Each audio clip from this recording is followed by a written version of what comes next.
Assalamualaikum warahmatullahi wabarakatuh. Selamat pagi, siang, sore, atau malam, Bu Alia, kakak-kakak Asdos, dan teman-teman semua. Kami dari kelompok 9 ingin mendemokan hasil pekerjaan kami, yaitu Ekotrol.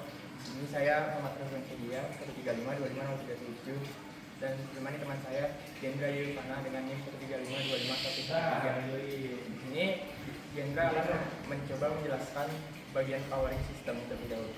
Silakan. Oke, jadi yang pertama dan yang paling terlihat di sini ada solar panel. Nah, dari sini nanti akan dihubungkan ke modul BMS 2S sebagai perantara menuju ke baterai holder. Selain sebagai perantara, modul BMS juga berfungsi sebagai charging untuk diteruskan ke baterai.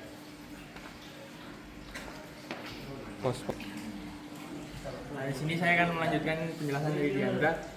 Dari solar panel kita akan melakukan charging ke baterai 18650 yang kita pakai dengan kapasitas 2 kali 3,7 volt. Karena ini kebesaran bagi sistem, kita masang step down di dalam sini dari 2 kali 3,7 menjadi 5 volt, dan kita memasang juga saklar untuk mengatur arus listriknya supaya tidak memakan energi dari baterai tersebut.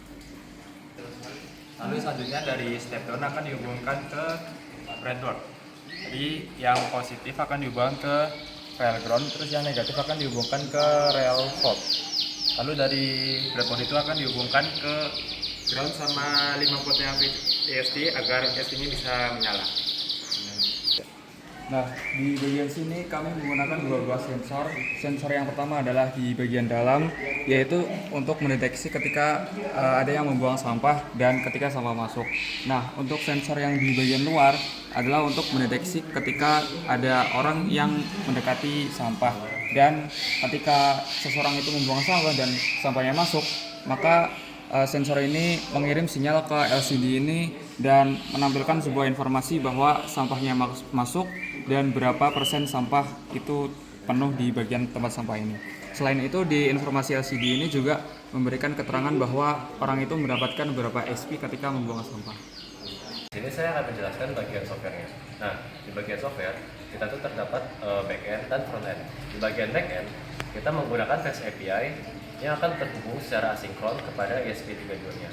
Lalu pada database kita menggunakan SQLite. Nah, dari ESP32 ini akan mengirim HTTP post ke REST API-nya yang akan terhubung ke softwarenya. Nah, di bagian frontend kita akan menggunakan HTML, CSS, dan JavaScript sebagai permulaan.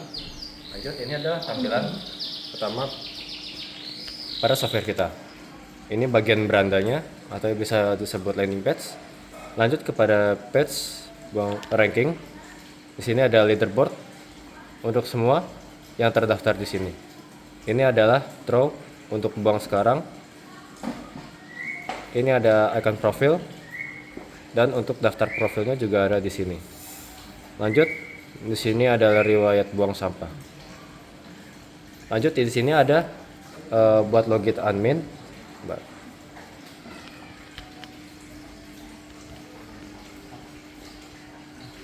Nah, di sini adalah admin panel dari Ekotrol.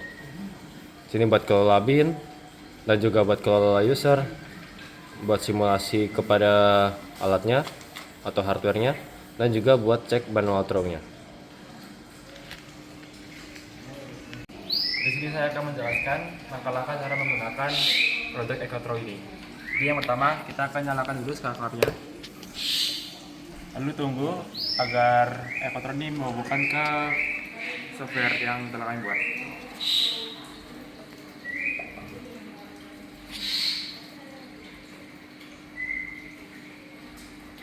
Lalu kita akan buang sampah.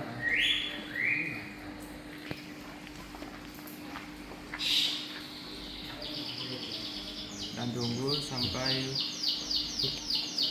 foto. Sudah. Sekian video testing dari kelompok kami. Terima kasih Bu Alia, kakak asisten, dan teman-teman semua yang telah mendengarkan sampai akhir ini. Terima kasih. Wassalamualaikum warahmatullahi wabarakatuh.